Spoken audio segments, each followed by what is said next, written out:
చేయకపోవుట అసాధ్యము. ప్రభువా ప్రార్థన నేర్పయ్యా, ప్రార్థించకుండా నేనుండలేనయ్యా. ప్రభువా ప్రార్థన నేర్పయ్యా, ప్రార్థించకుండా నేనుండలేనయ్యా. నీ పాదాలు తడపకుండా నా పయనం సాగదయా. నీ పాదాలు తడపకుండా నా పయనం సాగదయా. ప్రార్థన వలనే పయనము, ప్రార్థనే ప్రాకారము, ప్రార్థనే ప్రాధాన్యము, ప్రార్థన లేనిది పరాజయం.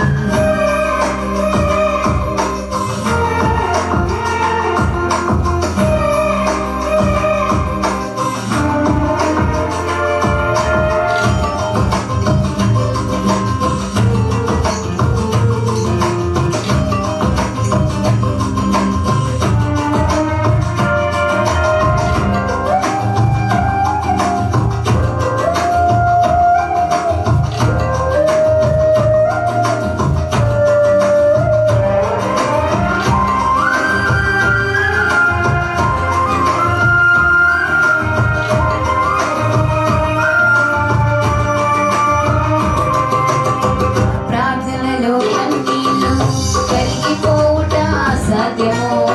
ప్రార్థనలో మూల్గులది మరుగైపోవుట అసాధ్యము.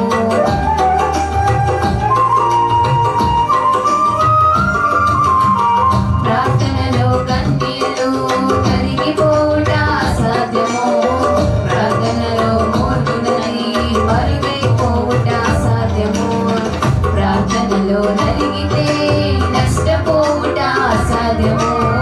ప్రార్థనలో నలిగితే నష్టపోవుట అసాధ్యము. ప్రార్థనలో పెనుగులాడినది పడిపోవుట అసాధ్యము. ప్రార్థనలో పెనుగులాడినది పడిపోవుట అసాధ్యము. ప్రభువా ప్రార్థన నేర్పయ్యా, ప్రార్థించకుండా నేనుండలేనయ్యా.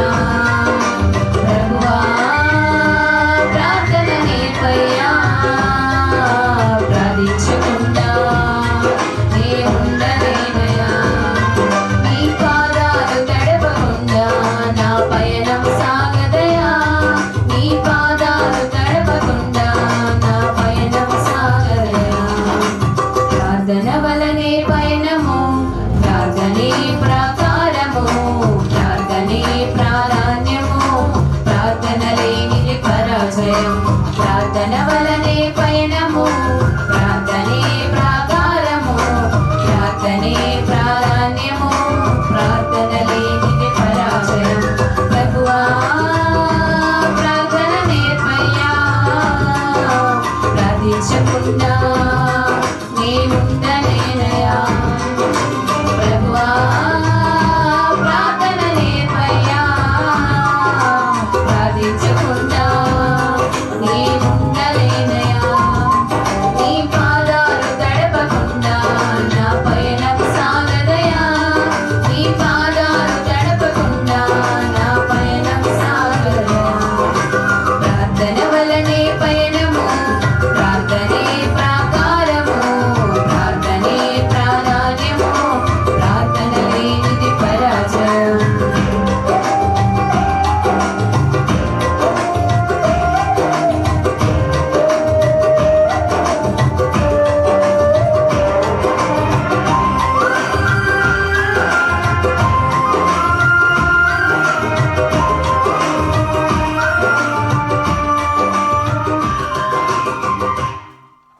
ఏంటి అనేది మనకు ఆలోచన రావాలి. ఆయన ఏర్పాటు చేసుకున్న వారు ఎలా ఉంటారో, ఎలా ఉన్నారో, ఎలా జీవించారు వాళ్ళు అనేది ఈరోజు మనము కొంతమంది భక్తుల గురించి మనం ఆలోచించినట్లయితే తన ప్రాచీన స్వభావం ఎలాంటిది, తన ప్రాచీన స్వభావంలో ఉన్నప్పుడు కూడా దేవుడు పిలిచి అతని ద్వారా ఎంతో గొప్ప కార్యాలు చేసుకున్న గొప్ప అద్భుతములు ఎన్నో దేవుని ప్రకారంగా దేవుని ఒక సాధనంగా వాడబడిన ఒక వ్యక్తి పౌలు గారండి. మనకు బాగా తెలిసిన వ్యక్తి పౌలు గారు. తన ప్రాచీన స్వభావం ఎలా ఉంది, తన తన గత జీవితం ఎలా ఉంది, తను క్రీస్తులోనికి వచ్చిన తర్వాత దేవుడు అతన్ని పిలిచిన తర్వాత తన స్వభావం ఎలా మారింది, ఎలా దేవుని కొరకు పని చేశాడు అనేది ఈరోజు మనం ఆలోచించినట్లయితే ప్రియులారా, అపోస్తుల కార్యములు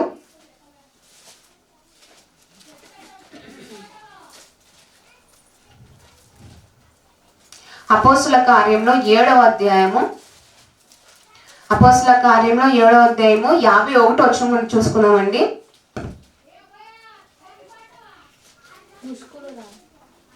ముష్కరులారా, హృదయములను చెవులను దేవుని వాక్యమునకు లోపరచునొల్లని వారులారా. ఎవరంటున్నారండి ఈ మాట?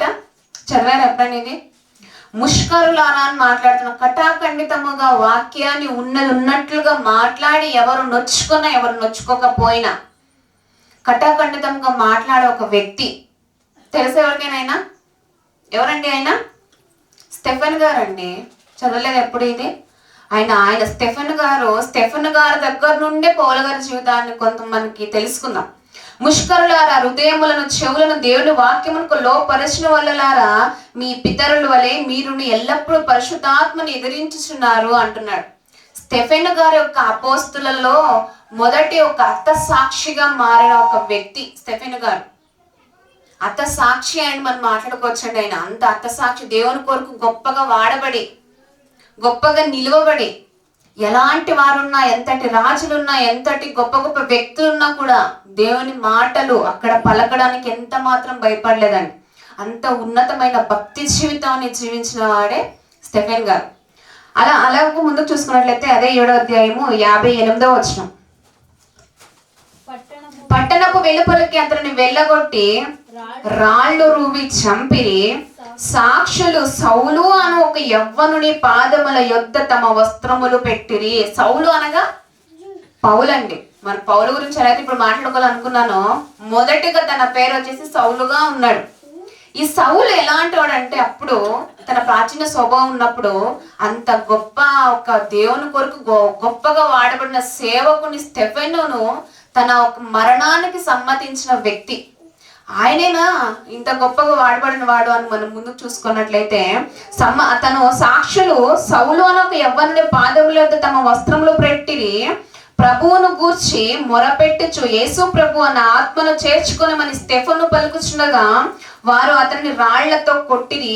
అతడు మోకాళ్ళు, నీ ప్రభువా వారి మీద ఈ పాపము మోపకమని గొప్ప శబ్దముతో పలికెను. ఈ మాట పలికి నిద్రించెను. సౌలు అతన్ని చావునకు సమ్మతించెను. తన ప్రాచీన స్వభావం ఇది, తన గతపు జీవితం. స్టెఫెను గారు ఒక గొప్ప సాక్షి సమూహముగా ఉన్న ఒక గొప్ప వ్యక్తి మరణానికి సమ్మతించిన వ్యక్తే సౌలుగా మారిన పౌలు. అలాంటి గొప్ప వ్యక్తి, ఉన్నతమైన దేవుని కొరకు ఉన్నతమైన ఒక సేవకునిగా వాడబడుతున్న వ్యక్తి మరణానికి సమ్మతించాడు పౌలు గారు. అలాగే ముందుకు చూసుకున్నట్లయితే 8వ అధ్యాయం 1వ వచనం.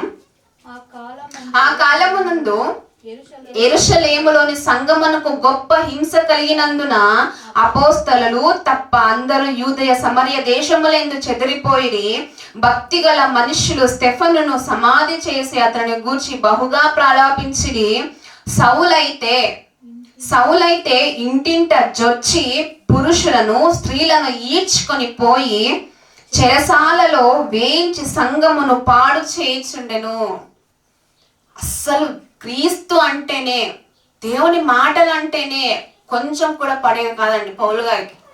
సౌలుగా ఉన్నప్పుడు కొంచెం కూడా ఎవరైనా వాక్యాన్ని ప్రకటించాలి, లేదంటే ప్రార్థన చేసుకుంటున్నారు, దేవుని కీర్తనలు పాడుతున్నారని తెలిసిన వెంటనే వాళ్ళని ఈడ్చుకొని పోయి చాలా హింసించేశాడండి సంఘాన్ని. అప్పుడు తన గత జీవితంలో ఇంత ఘోరంగా బ్రతకాడా పౌలుగా అనిపిస్తుంది చదివినప్పుడు. ఇంత ఘోరంగా ఉన్నవాడు సౌలైతే ఇంటింట జొచ్చి, అంటే వాళ్ళ ఇంట్లో ఉన్నప్పటికీ కూడా వీరు దేవుని యందు విశ్వాసం ఉంచారు, వీళ్ళు దేవుని కుమారులు కుమార్తెలను తెలిసిన వెంటనే తలుపులు పగలగొట్టేశాడో లేదా ఇంకేమేం చేశాడో, కానీ లోపలికి వెళ్ళి ఈడ్చుకుని ఒక్కొక్కరిని వాళ్ళు స్త్రీలను చూడట్లేదు, పెద్దవాళ్ళని చూడట్లేదు, చిన్నవాళ్ళని చూడట్లేదు, ఈడ్చుకుని వెళ్ళిపోతున్నాడు.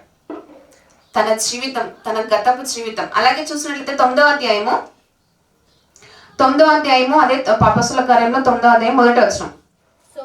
సౌలు ఇంకను ప్రభు యొక్క శిష్యులను బెదిరించుటైను హత్య చేయుటైను తనకు ప్రాణాధారమైనట్టు ప్రధాన యాజకుని యొద్దకు వెళ్ళి తను ఎలా ఉన్నాడంట, ఇంకా బెదిరిస్తున్నాడంట ప్రభు యొక్క శిష్యులను బెదిరించుటైను హత్య చేయుటైను.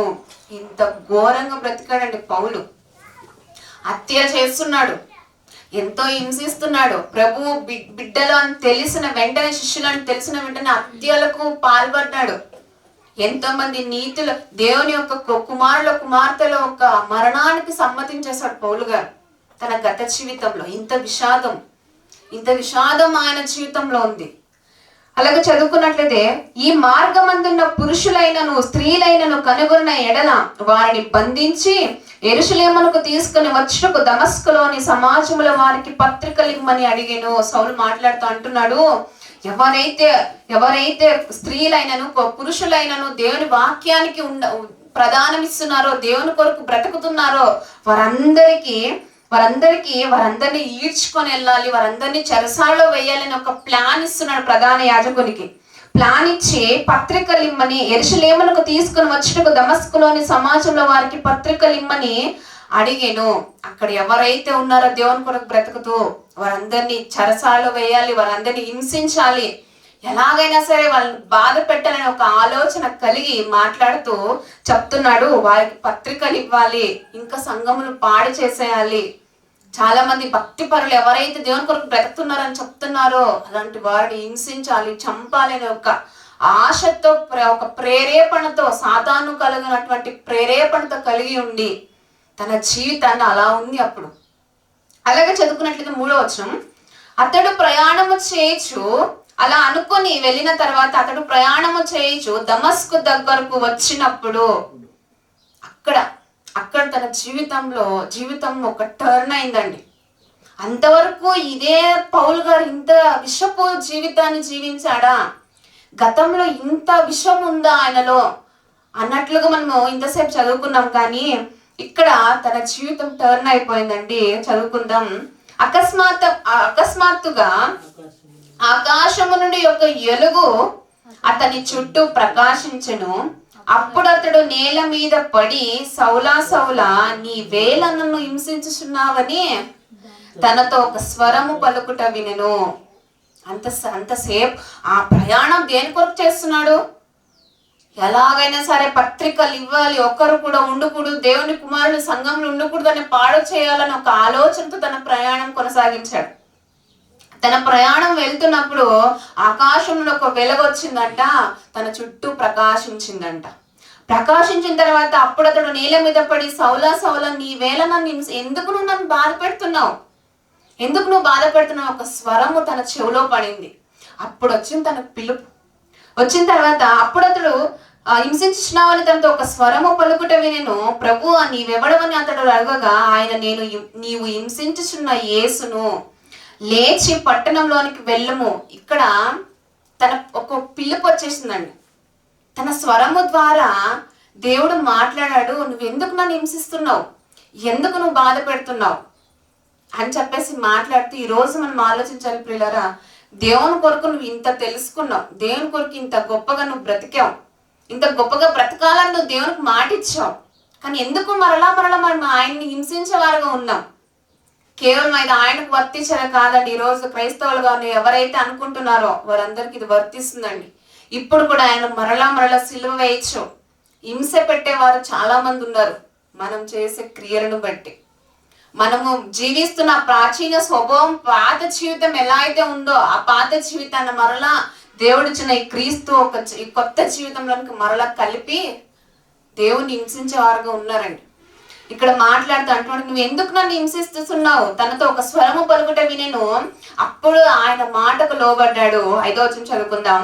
ప్రభు నీవెవడని అడుగగా ఆయన, నేను నీవు హింసించుచున్న యేసును, లేచి పట్టణంలోనికి వెళ్ళుము, అక్కడ నీవు ఏమి చేయవలనో అది నీకు తెలుపబడని చెప్పెను. అతనితో ప్రయాణము చేసిన మనుషులు ఆ స్వరము వినిరి గాని ఎవరిని చూడక మౌనులై నిలువబడిరి. సౌలు నేల మీద నుండి లేచి కన్నులు తెరిచినను ఏమీ చూడలేకపోయిన గనుక వారు అతన్ని చేయి పట్టుకుని దమస్కులోనికి నడిపించిరి.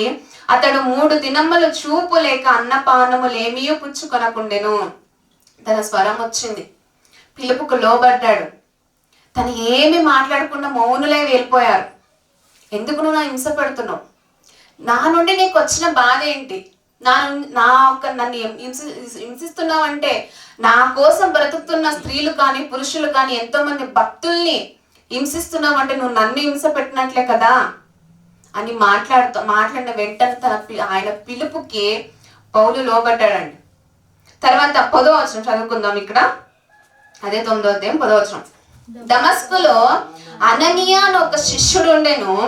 ప్రభువు దర్శనమందు అననీయ అని అతన్ని పిలువగా అతడు ప్రభువా ఇదిగో నేనున్నానెను. ఈ యొక్క భక్తుడి గురించి కూడా మనం ఆలోచించినట్లయితే ప్రియులారా, దమస్కులో అననీయ అని ఒక శిష్యుడు ఉండెను. ప్రభువు దర్శనమందు అననీయ అని అతనిని పిలువగా, చూసాడండి ఎంత చక్కగా ఆయన ఒక్కొక్కరిని పిలుస్తున్నాడు. నిన్ను నన్ను కూడా పిలవలేదా ఆయన? పిలిచాడు కదా. అక్కడ మాట్లాడుతూ అంటున్నాడు, ఇదిగో నేను మనం అనగలుగుతాం అసలు? ఏదో రేపు పొద్దున సండే ఉంది, ఆదివారం ఉంది, ప్రార్థనకి వెళ్ళాలి అని దేవుడు వచ్చి మన వాక్యముతో మాట్లాడుతుంటే ఏంటో ప్రభు చూసుకుందాం ఇంకొకసారి, ఈసారి ఇంట్రెస్ట్ లేదు అన్నట్లుగా ఉన్నారు ఈ రోజుల్లో క్రైస్తవులు. లేదా సంఘం నుండి ఏదో ఒక గొప్ప కార్యం జరుగుతుంది, ప్రార్థన కూడికుంది, నువ్వు వెళ్ళాలి అని దేవుడు మాత్రం మాట్లాడినప్పుడు ఈసారి ఇంట్రెస్ట్ లేదు ప్రభు, నెక్స్ట్ టైం చూసుకుందాం, ఇంకా బోల్డ్ అంత టైం ఉంది కదా అన్నట్లుగా తయారవుతున్నారు ఈరోజు క్రైస్తవులు. అలా ఉండదండి. ఇప్పుడు ఇంకా సెమినార్స్ వచ్చింది, వెళ్ళాలనే కుతూహలం మనలో ఉండాలి. కానీ ఉండట్లేదంటే దేవుడు మనం పిలిపించాడు. ఇలాంటి గొప్ప గొప్ప మాటలు మనకి ఎక్కడ దొరకవండి. కాబట్టి మనం ఆలోచించుకోవాలి. అలాంటి గొప్ప మాటలు, అలాంటి ఉన్నతమైన మాటలు మనకి ఎక్కడ దొరకవండి. ఆయన మనకు పిలిపించాడు, ఇలాంటి చోట్లకు నువ్వు వెళ్ళు, ఇలాంటి ఒక గొప్ప గొప్ప మాటలు నువ్వు విను అనే పిలుపు మనలోకి వినిపిస్తుంది. కానీ ఆ పిలుపుకి మనం లోపడం, మన ఇష్టానుసారంగా మనం జీవిస్తూ ఉంటాం. ఇలా అన్నానని ఎవరు బాధపడొద్దండి. అలాంటి గొప్ప మాటలు ఏమో రాబోయే రోజుల్లో మన ప్రాణం మన దగ్గర ఉంటుందో లేదో మనకు తెలియదు కదా. ఎప్పుడు మన ప్రాణం వెళ్ళిపోతుందో తెలియదు కదా. రేపు పొద్దున ఆయన ఏదైనా మనకి పని చెప్పిన వెంటనే, సంఘం నుండి కార్యక్రమం వచ్చిన వెంటనే నేనున్నాను అని ఎంతమంది చెప్పగలుగుతారు? దేవుని వాక్యమునకు, దేవుని సంఘమునకు నేనున్నాను. ఇక్కడ అదే అంటున్నాడు కదా, ఆయన దర్శనమందు అననీయాని పిలిచిన వెంటనే చెప్పు ప్రభువా నేనున్నాను నీకోసం అన్నట్లుగా మాట్లాడదు అననీయ. అలా చెప్పేవారుగా ఎవరు ఉన్నారు ఈ రోజులో? ఆలోచించుకోవాలండి. మనము వాయిదాలు వేసుకుంటూ వెళ్ళిపోతూ ఉంటే మనకు కొంతే ఉంది సమయం. ఎప్పుడు మనం ప్రాణం మన దేహం నుండి విడిపోతుందో మనకు తెలియదు. కాబట్టి మనం ఆలోచించుకోవాలి. నేడే రక్షణ దినము, నేడే మంచి సమయం అని దేవుడు వాక్యం సెలవిస్తుంది. ఎప్పుడు మనం వెళ్ళిపోతామో ఈ భూమిని విడిచి, ఈ లోకాన్ని విడిచి మనకు తెలియదు. కాబట్టి ఆయన ఇచ్చిన సమయాన్ని మనం వాడుకోవాలి. ఆయన ఇచ్చిన పిలుపుని, దేని ఎందైతే నీకు పిలుపు వస్తుందో ఆ పిలుపు కోసం పరిగెత్తవారుగా ఉండాలి. ప్రతి ఒక్కరికి ఉంటాయండి ఆర్థిక సమస్యలు, బాధలు, ఇబ్బందులు, ఇరుకులు ప్రతి ఒక్కరికి ఉంటాయి. వాటన్నిటిని నువ్వు దేవునికి అప్పగించేసి దేవుని కొరకు ముందుకెళ్ళు, దేవుని కొరకు నువ్వు ప్రయాణం చేయి. ఆయన ఎందుకు మనకు సపోర్ట్ చేయడు? కానీ ఆ సపోర్టివ్కి మన మనస్సుని ఇవ్వట్లేదు కాబట్టే మనం వెనుకకు వెళ్ళిపోతున్నామండి. కాబట్టి మనం ఆలోచించుకోవాలి. నేనున్నాను అనే ఒక ధైర్యం ప్రతి ఒక్క భక్తురాల్లో రావాలి. అలాగే ముందుకు చూసుకున్నట్లయితే నేను అందుకు ప్రభువు నీవు లేచి తిన్ననబడిన వీధికి వెళ్ళి యూదా అనువాని ఇంట తార్సువాడైన సౌలు అనువాని కొరకు విచారించుము. ఇదిగో అతడు ప్రార్థన చేయుచున్నాడు. అతడు అననీయ అని ఒక మనుషుడు లోపలికి వచ్చి తన దృష్టి పొందినట్లు తల మీద చేతులుంచుట చూచి ఉన్నాడని చెప్పెను. అందుకు అననీయ, ప్రభువా ఈ మనుష్యుడు యెరూషలేములో నీ పరిశుద్ధులకు ఎంతో కీడు చేసి ఉన్నాడని అతని గురించి అనేకుల వలన వింటిని అంటున్నాడు. తన ప్రాచీన స్వభావం తీసుకొచ్చాడు దేవుని దగ్గర. అసలు ఏంటి ప్రభు నువ్వు చెప్తున్నది? తను ఎంత హింసకుడు, ఎంత దూషకుడు, ఎంత హానికరుడు తెలుసా నీకు అన్నట్లు దేవునికి చెప్తున్నాడండి.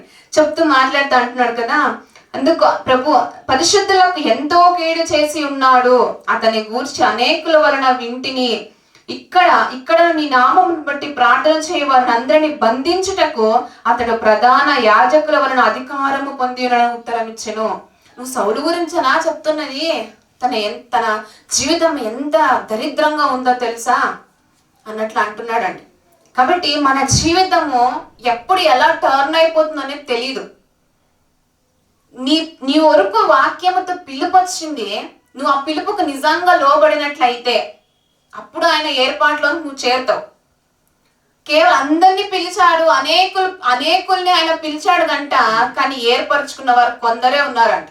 మరి ఆ కొందరిలో నువ్వు ఉన్నావా, నేను ఉన్నానా లేదా అనేది ఆలోచించుకోవాలండి ఈ రోజుల్లో మనం.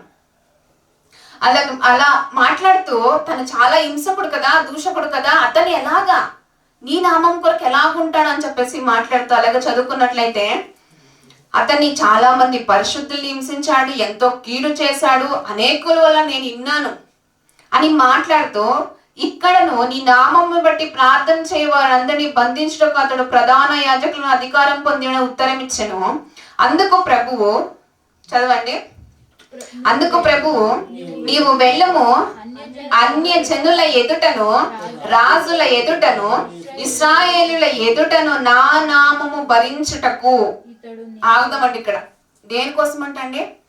అంత హింసకుడుగా ఉండి, అంత దూషకునిగా ఉండి, దేవుడు అనగానే తన మనస్సు నుండి తన హృదయంలో విషముతో కూడినటువంటి సౌలుకేనా ఈ మాటలు అనేది మనం ఆలోచించుకోవాలండి. నా నామాన్ని భరించడానికి మరి ఎంతమంది భరిస్తున్నారండి ఆయన నామాన్ని? ఎంతమంది భరిస్తున్నారు? కొంతమంది ఉంటారు, నేను క్రైస్తవుడిని లేదా నేను క్రైస్తవురాలిని చెప్పుకోవడానికి సిగ్గుపడతారంట. దేనికోసం సిగ్గుపడతారు? ఎందుకు సిగ్గుపడతారు? ఎందుకు? మనమే ఏదైనా తప్పుల్లోకి మనమేమి వెళ్ళిపోవట్లే కదా. ఆయన పరిశుద్ధులుగా ఉండటకు పిలువబడిన వారు మనమైతే ఆయన నామాన్ని చాలా మంది స్తుతించడానికి, అన్యుల ఎదుట స్మరించడానికి, చెప్పడానికి ఇష్టపడరు. మరి అలాంటి వాళ్ళు ఆలోచించుకోవాలండి. ఆయన నామాన్ని ఎంతమంది భరిస్తున్నారో చెప్పడానికి నువ్వు సిగ్గుపడుతుంటే ఆయన నామాన్ని ఎలా భరించినట్లయితావు కదా, ఆలోచించుకోవాలి కదా మనము. అన్ని జనుల ఎదుటను రాజుల ఎదుటను ఇశ్రాయేలుల ఎదుటను నా నామము భరించుటకు ఇతడు నేను ఏర్పరచుకున్న సాధనమై ఉన్నాడు. పిలిచాడు, పిలిచిన వెంటనే లోబడ్డాడు గనుకనే తన ఏర్పాటులోనికి తొందరగా వెళ్ళిపోయాడు పౌలు గారు. మరి నువ్వు ఏర్పాటులోనికి వెళ్ళావా? కేవలం పిలుపు దగ్గరే ఆగిపోయావా? ఆలోచించుకోవాలండి, మనం గమనించుకోవాలి.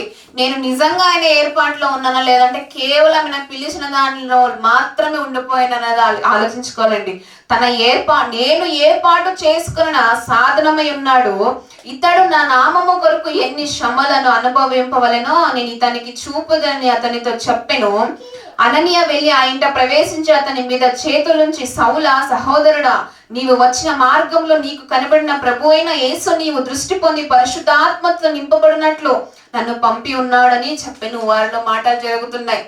ఎవరైతే మార్గ మధ్యంలో నీకు కనబడ్డాడో ఆయన నన్ను మరలా పంపించాడు పరిశుద్ధాత్మతో నింపబడినట్లు నన్ను పంపి ఉన్నాడని చెప్పెను. అప్పుడే అతని కన్నుల నుండి పొరల వంటివి రాలగా, తన అంతసేపు అన్ని రోజులు తన దృష్టి వెళ్ళిపోయింది కదా, తన దృష్టి లేదు కదా, అప్పుడు పొరల వంటి రాలిపోయాయంట. ఇప్పుడు కూడా కొంతమందికి కొన్ని కళ్ళ రోగాలు వస్తూ ఉంటాయి. కళ్ళ మీద పొరలాంటివంటి పెరిగిపోతుంటాయంట. అలాంటి వారు వెళ్ళి ఆపరేషన్ చేసుకొని మరలా చూపు చక్కగా పొందుతూ ఉంటారు. నీ హృదయానికి ఏదైనా పొర వచ్చిందేమో, దేవుని వాక్యం చేరుకోకుండా నీ హృదయానికి ఏదైనా పొర అంటుకుందేమో, వాక్యంతో ఆ పొరలు ఊడిపోయేలా మనం చేసుకోవాలండి. కాబట్టి మనం ఆలోచించుకోవాలి. నీవు దృష్టి పొంది పరిశుద్ధాత్మను నింపబడినట్లు నన్ను పంపినాడని చెప్పినప్పుడు అతని కన్ను నుండి పొరల వంటివి రాలగా దృష్టి కలిగి లేచి బాప్టిసము పొందెను. తర్వాత ఆహారం పుచ్చుకొని బలపడను. పిమ్మట అతడు దమస్కులో ఉన్న శిష్యులతో కూడా కొన్ని దినములుండెను. వెంటనే సమాజ మందిరంలో యేసే దేవుని కుమారుడని ఆయనను గూర్చి ప్రకటించుచు వచ్చెను.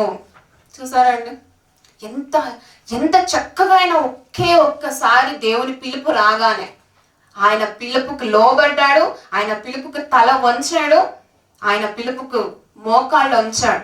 కాబట్టి ఆయన ఏర్పాట్లోనికి వెళ్ళిపోయాడు. ఆయన పిలుపులోని నువ్వు అక్కడే ఆగిపోయావు అనుకో, ఆయన ఏర్పాట్లోనికి ఎంత మాత్రం వెళ్ళిపోలేవు. ఆయన పిలుపుకు నిజంగా నువ్వు లోబడాలి. నిజంగా పరిశుద్ధాత్మతో నిండుకున్న వాడే దేవుని సువార్త కొరకు అంతసేపు దేవుడు అంటేనే పడినవాడు, యేసుక్రీస్తు అంటేనే పడనివాడు ఎంత ఈజీగా ఇక్కడ చెప్తున్నాడు. వెంటనే సమాజ మందిరములలో యేసే దేవుని కుమారుడని ఆయనను గూర్చి ప్రకటించుచు వచ్చేసాడంటండి. ఆయన గురించి ప్రకటన ఎవరైనా చేస్తున్నారని వెంటనే వారిని అర్థము చేయాలని చూసే అటువంటి విషపు హృదయము కలిగిన సౌలు పౌలుగా మారి దేవుని కొరకు ఉన్నతమైన గొప్ప కార్యములు చేస్తూ స్వార్థ ప్రకటన ఆయన భరిస్తే, ఆయన నామాన్ని భరించుకుంటూ ముందుకు సాగిన వ్యక్తే పౌలు గారు. అలాగే చదువుకున్నట్లయితే ప్రకటించు వచ్చెను 21వ వచనం, వినిన వారందరూ విభ్రాంతి నొంది యెరూషలేములో ఈ నామమును బట్టి ప్రార్థన చేయవారిని నాశనము చేసిన వాడు ఇతడే కాడా? ఇదేంటిది? ఇతనే కదా ఇన్ని రోజులు చంపేస్తున్నాడు వారిని, ఇన్ని రోజులు హింసిస్తున్నాడు. ఎవరైతే యేసుక్రీస్తే దేవుడు అని చెప్తున్నారో అలాంటి వాడిని చంపే వ్యక్తి ఈయనే కదా. కానీ ఈయనేంటి ఇంత చేంజ్ అయిపోయాడు? ఈయన ఏంటి నిజంగా దేవుని కుమారుడు ఇతడే అని చెప్తున్నాడు, స్వార్థ ప్రకటన చేస్తున్నాడు ఏంటి అని విభ్రాంతి నొందిపోయారంట. విభ్రాంతి పొందిన తర్వాత యెరూషలేములో ఈ నామమును బట్టి ప్రార్థన చేయవారిని నాశనము చేసిన వాడు ఇతడే కదా. మనం అనుకోమండి, మన జీవితంలో ఎప్పుడు టర్నింగ్ పాయింట్ అనేది మనకు వస్తుందో తెలియదు. ఆయన లోబడ్డాడు కాబట్టి తన జీవితం టర్న్ అయింది. మరి నువ్వు లోబడలేదు కాబట్టి నీ జీవితం ఇలాగే ఏడుస్తుంది. కాబట్టి మనం ఆలోచించుకోవాలండి, మన జీవితంలో దేవుని పిలుపుకు లోబడి ఆయన ఏర్పాటులకు చేరుకున్న తర్వాత ఎప్పుడు టర్నింగ్ అనేది మన జీవితం జరుగుతుందో లేదో అనేది మనకు తెలియదండి. అలాగే చదువుకున్నట్లయితే ఇతడే కాడ వారిని బంధించి ప్రధాన యాజకుల యొద్దకు కొనిపోవుట ఇక్కడికి కూడా వచ్చి ఉన్నాడని చెప్పుకొనిరే. ఇతను ఏదో నాటకాలు చేస్తున్నాడు. ఇంతసేపు ఇన్ని రోజులు దేవుని నామము యేసుక్రీస్తు అనగానే పడని వ్యక్తి ఏదో చేయాలని చూస్తే యాజకుల యొద్దకు కొనిపోవుట ఇక్కడ కూడి వచ్చి ఉన్నాడని చెప్పుకొనిరే. అక్కడ ఉన్న వాళ్ళందరూ విభ్రాంతి పొందేశారు. ఇతనేనా అసలు ఇతను ఏదో కుట్ర పన్నుతున్నాడు ఒక ఆలోచించుకున్నారంట. అయినా పర్లేదు, నన్ను నమ్మకపోయినా పర్లేదు, కానీ నేను పిలుపుకు లోబడాలి, దేవుని కొరకు నేను దేవుని ఒక సువార్తను ప్రకటించాలని ఒకే ఒక ఆలోచనతో ఎవరు ఎన్ని మాటలు అనుకున్నా సరే అని ముందుకెళ్ళిపోయాడు పౌలు గారు. అలాగే చదువుకున్నట్లు 22వ వచనం, అయితే సౌలు మరి ఎక్కువగా బలపడి వాళ్ళు చెప్పుకుంటున్న కొద్ది కూడా దేవుని వాక్యంతో మరింత ఎక్కువగా బలపడుతున్నాడంట. ఎవరు ఎన్న మాటలు అనుకున్నా సరే అప్పుడప్పుడు అంటూ ఉంటారు కొంతమంది, గతంలో నువ్వు అలా ఉన్నావు కదా, మర్చిపోయావా అన్నట్లుగా మాట్లాడుతూ ఉంటారు. నువ్వు అలా చేసావు కదా, ఇలా చేసావు కదా అని అంటూ ఉంటారు, అంటూ నొచ్చుకుంటూ ఉంటారు. అయినా పర్లేదు, వాక్యంతో బలపడే వారుగా మనం అందరూ ఉండాలి. అలాగే బలపడ్డాడంట. ఈయనే క్రీస్తు అని రుజువు పరచుచు దమస్కులో కాపురం ఉన్న యూదులను కలవరపరిచెను. యూదా జనాంగానే కలవరపరిచాడు. దేని వలన? స్వార్థ అంటే పడినవాడు స్వార్థ ఎలా ప్రకటిస్తున్నాడు అని ఒకే ఒక్క ఆలోచనతో వాళ్ళందరూ విభ్రాంతి నొందారు, కలవరపడ్డారు. దానికి కారణం క్రీస్తుకు లోబడ్డాడు, ఆయన మాటకు విధేయతను చూపాడు, ఒకే ఒక్క పిలుపులోనికే లొంగిపోయాడు ఆయన. మరి ఆయన పిలుపుకు మనం లొంగుతున్నామా? లొంగిపోయాం? అస్సలే లొంగట్లేదండి. మన ఇష్టమే, మన ఇచ్చలే, మన కోరికలే, మన పనులే ఇవే జరిగిపోతున్నాయి. కానీ దేవుని స్వార్థ ప్రకటించాలి, మాట్లాడాలి, దేవుని కొరకు నేను బ్రతకాలి, ఉండాలి, సంఘంలో నేను ఒక పిల్లర్గా వాడబడాలి, ఒక స్తంభముగా నిలవాలనే ఆలోచనలో కొద్ది మందట్లో కూడా ఈ రోజులో ఎక్కువ మనకు కనిపించట్లేదండి. అలాగే చదువుకున్నట్లయితే 23వ వచనం, అనేక దినములు గతించిన పిమ్మట యూదులు అతనిని చంపను ఆలోచింపగా. ఇక ఇప్పుడు ఎవరైనా అంతసేపు చెడిపోయి ఉన్నాడు, అంతసేపు బాగా తాగుతున్నాడు అనుకోండి, తాగుతున్న వ్యక్తి మానేశాడు. మానేసిన వెంటనే తన ఫ్రెండ్స్ ఊరికే ఉంటారండి? ఊరికే ఉంటారు అంత ఈజీగా? అలా ఎలా మానేసావు నువ్వు, అసలు అలా ఎలా ఉండిపోయావు నువ్వు అని అంటారు కదా. కుళ్ళు వచ్చేస్తుంది, అసూయ వచ్చేస్తుంది తను బాగుపడిపోతున్నాడు అంటే. ఇక్కడ కూడా కుళ్ళు వచ్చింది ఆయన మీద, అసూయ వచ్చింది, తను చంపాలనే ఒక కోరిక వారిలో పుట్టింది. ఎందుకంటే అంతసేపు మా గుంపులో ఉండి ఇప్పుడు వేరే గుంపులో దేవుని గుంపులోకి వెళ్ళిపోయాడేంటి అనే ఒక ఫీలింగ్ వారిలో కలిగింది కాబట్టి ఆయన్ని చంపాలని చూశారు. చదువుకున్నట్లయితే అనేక దినములు గతించిన పిమ్మట యూదులు అతన్ని చంపను ఆలోచింపగా వారి ఆలోచన సౌలునకు తెలియవచ్చెను. వారు అతన్ని చంపవాలని రాత్రింబగలు ద్వారముల యొద్ద కాచుకొనుచుండిరి. ఈ నామాన్ని భరిస్తే నాకు ఇంత బాధ వస్తుందా, నాకు ఇంత టార్చర్ వస్తుందా అని ఆయన అనుకోలేదండి. అస్సలు అనుకోలేదు. నేను ఇంత పాత రోత జీవితం నాకు ఇంత విషాదముగా ఉన్నా కూడా దేవుడు నన్ను పిలిచాడు కదా. నా పాత జీవితం ఇంత వ్యర్థముగా ఉన్నా కూడా దేవుడు నన్ను పిలిచాడు కదా. నాకు రక్షణ మార్గం చూపించాడు కదా. ఎంత మాత్రం నేను భయపడేదే లేదు అన్నట్లుగా ముందుకెళ్ళడండి పౌలు గారు. కాబట్టే ఎన్నో సంఘాలకు పత్రికలు రాశాడు. ఎంత గొప్ప ప్రయాణాలు దేవుని కొరకు చేశాడు. ఎంతమంది విషపు చూపు ఆయన మీద నిలిపినప్పటికీ కూడా నేను దేవుని సువార్తను ప్రకటించాలని ఒకే ఒక్క ధైర్యంతో ఆయన ముందుకు కొనసాగాడు. ఎంతమంది నన్ను చంపాలని చూసినా, ఎంతమంది విషపు చూపు నా మీద నిలిపినప్పటికీ కూడా పర్లేదు, నేను దేవుని కొరకు ఉన్నతంగా బ్రతకాలనుకున్న వాడే గొప్ప పౌలు గారిని మనం ఆలోచించుకోవచ్చండి. కాచుకున్నారంట, ద్వారం లేదా కాచుకొని గనుక అతని శిష్యులు రాత్రి వేళ అతన్ని తీసుకొని పోయి గంపలో ఉంచి గోడ గుండా అతన్ని క్రిందికి దింపిరి. చూసారండి, ఇంత బాధ నాకు అవసరమా అని అనుకోలే. ఆయన ప్రాచీన స్వభావంలోకి వెళ్ళిపోయి ఉండొచ్చు, కానీ వెళ్ళిపోలేదు. ఎందుకంటే ఒకేసారి దేవుని పిలుపుకి లోబడి ఆయన ఏర్పాటులోనికి వెళ్ళిపోయాడు. కాబట్టే ఎంత మాత్రం ఎన్ని కష్ట నష్టాలు ఆయనకు వచ్చినప్పటికీ కూడా ధైర్యంగా దేవుని కొరకు నిలబడిన వ్యక్తి ఈరోజు అలాంటి వ్యక్తి మనకు సాదృశ్యంగా ఉన్నాడు, మాదిరిగా ఉన్నాడు. అలాంటి వారిగా మనం ఉన్నామా లేదా? ఆయనలో కొంత జీవితం కూడా కొంత 50% కూడా మనలో ఉన్నట్లే మనం ఆలోచించుకోవాలండి. అన్య జనులు ఆయన అంతసేపు వారి గుంపులో ఉన్నా కూడా దేవుని గుంపులోనికి రాగానే వారు ఎంతో విషపు చూపు ఆయన చంపాలని చూశారు. అయినా పర్లేదు, సువార్త ప్రకటన నేను చేయాలి. ఎంతో గొప్ప ప్రయాణాలు ఆయన చేశాడు దేవుని కొరకు, వేస్ట్గా కాదండి. దేవుని కొరకు బాప్టిజం పొందిన వెంటనే నేను దేవుని కొరకు బ్రతకాలని ఒక తీర్మానం ఆయన చేసుకున్నాడు. మరి అలాంటి తీర్మానం మనలో ఉందా? ఉండట్లేదండి. చాలా మందిలో ఉండాలి అని అనుకుంటారు, కానీ ఎందుకు ఉండట్లేదు? మరి నీ బలహీనత ఏంటో నువ్వే గుర్తించుకోవాలి దేవుని వాక్యంతో. మరో మాట మనం చూసినట్లయితే పిల్ల 1 పేతురుకు రాసిన మొదటి పత్రిక 2వ అధ్యాయము 12వ వచనం. 2వ అధ్యాయం 12వ వచనం. పేతురుకు రాసిన మొదటి పత్రిక 2వ అధ్యాయం 12వ వచనం.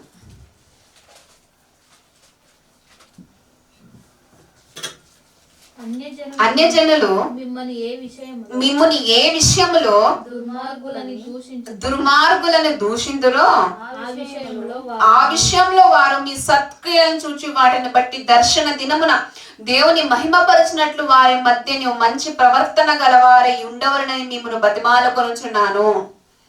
ఇక్కడ ఎవరైతే అన్యజనులు మిమ్మల్ని ఏ విషయంలో నన్ను లేదా ఎవరినైనా కానీ బాధపడినట్లయితే దుర్మార్గులను దూషింతురో, మీరు అలా ఉన్నారు కదా, ఇలా ఉన్నారు కదా అని చెప్పేసి ఎవరైతే మనల్ని మాట్లాడుతూ ఉంటారో, ఆనాడు పౌలు గారిని మాట్లాడారో ఆ మాటలు ఎంత మాత్రం పట్టించుకోలేదండి. ఎంత మాత్రం పట్టించుకోకుండా ఆ విషయంలో వారు మీ సత్క్రియలను చూచి తన విషపు జీవితం ఎలా అయితే ఉందో దానికంటే గొప్పగా దేవుని కొరకు దేవుని పిలుపుకు లోబడి ఎవరైతే ఆయన్ని తిట్టుకున్నారో, ఆయనను హింసించాలని చూసారో వారే నోరు మూసుకున్నారండి. ఎందుకంటే ఆయన సత్క్రియను చూసి, ఆయన గొప్ప కార్యాలు చూసి. పౌలు గారు ఇక్కడ మనకు కూడా అదే వర్తిస్తుంది. మన సత్క్రియ చూసిన తర్వాత వాటిని బట్టి దర్శన దినమ దేవుని మహిమపరచినట్లు ఆయన రాకడ సమయంలో నిన్ను ఎవరైతే బాధ పెడుతున్నా, ఎవరైనా హింసిస్తున్నా కూడా నువ్వు చేసే సత్క్రియలు, మనం చనిపోయినప్పటికీ కూడా మన సత్క్రియలు భూమి మీద అక్కడ అలాగే నిలిచిపోతాయండి.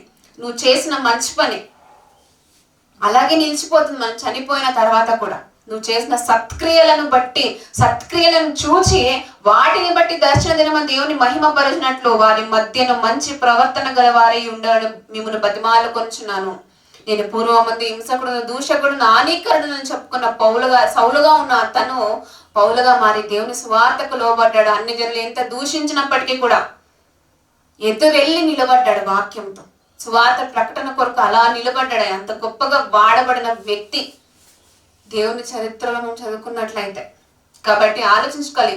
అలాంటి గొప్ప చరిత్రలు మనకు లేకపోయినప్పటికీ కూడా వాళ్ళలో కొంతగా అయినా మనం బ్రతుకుతామని దేవుని కొరకు. స్వార్థ ప్రకటనలో ముందుకెళ్ళాడు, దేవుని పనిలో మనం కూడా ముందుకెళ్ళాలని నేను కోరుకుంటున్నాను.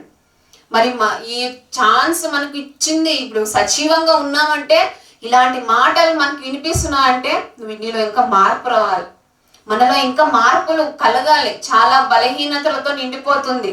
ఆయన కేవలం పిలుపుకే మనం ఆగిపోయాం, కానీ ఆయన ఏర్పాట్లో మనం నిజంగా ఉన్నామా లేదా అనేది మీకు మీరే నిర్ణయించుకోవాలని కోరుకుంటున్నా. యొక్క మాటలు ముగిస్తున్నానండి. కళ్ళు మూసుకొని ప్రార్థించుకున్నాం. పరిశుద్ధుడు అయిన మా ప్రియ పరలోకపు తండ్రి, మీ ఘనమైన అతి శ్రేష్టమైన అత్యున్నతమైన నామమునకు వేలాది స్తుతులు స్తోత్రములు తండ్రి. అవును ప్రభా, ఇంతవరకు తండ్రి ఎన్నో విలువైన మాటలు మాకు నేర్పించారు తండ్రి. ప్రభువా, సౌలుగా ఉన్నప్పుడు తండ్రి ఆయన ఒక గతపు జీవితం ఎంతో విషముతో నిండుకున్నప్పటికీ కూడా మీ ప్రేమ చేత తండ్రి ఆయనను కోరుకుని ప్రభు మీ పిలుపుతో ఒకేసారి తండ్రి మీ పిలుపుకి ఆయన లోబడి తండ్రి మీ సువార్త ప్రకటన కొరకు తండ్రి ఆయన ఎన్నో వేదనలు బాధలు పడ్డాడు ప్రభు. అయినా కూడా తండ్రి తన విశ్వపు జీవితం అలా ఉన్నప్పటికీ దాన్ని పక్కకు పెట్టేసి తండ్రి బాప్టిజము పొందిన వెంటనే మీ సువార్త ప్రకటన తండ్రి ఆయన చేయాలని ఒక గొప్ప కోరిక ఆయనలో కలిగింది కనుక అలాంటి కోరికలు తండ్రి, అలాంటి ఇచ్చలు మాలో కూడా మీ వాక్యము ద్వారా కలుగుటకు మా అందరికి సహాయం చేయమని ప్రార్థిస్తున్నాము తండ్రి. ప్రభా, ఈనాడు మా పాత రోత జీవితాన్ని తండ్రి విడిచిపెట్టేసి బాప్టిజం ద్వారా మీ వాక్యంలోనికి వచ్చినప్పటికీ కూడా అలానే పాత జీవితంలోనికి ఏదైనా వెళ్ళిపోతున్నామేమో ప్రభా, మాకు మేము పరీక్ష చేసుకోవడానికి మాకు సహాయం చేయమని ప్రార్థిస్తున్నాము తండ్రి.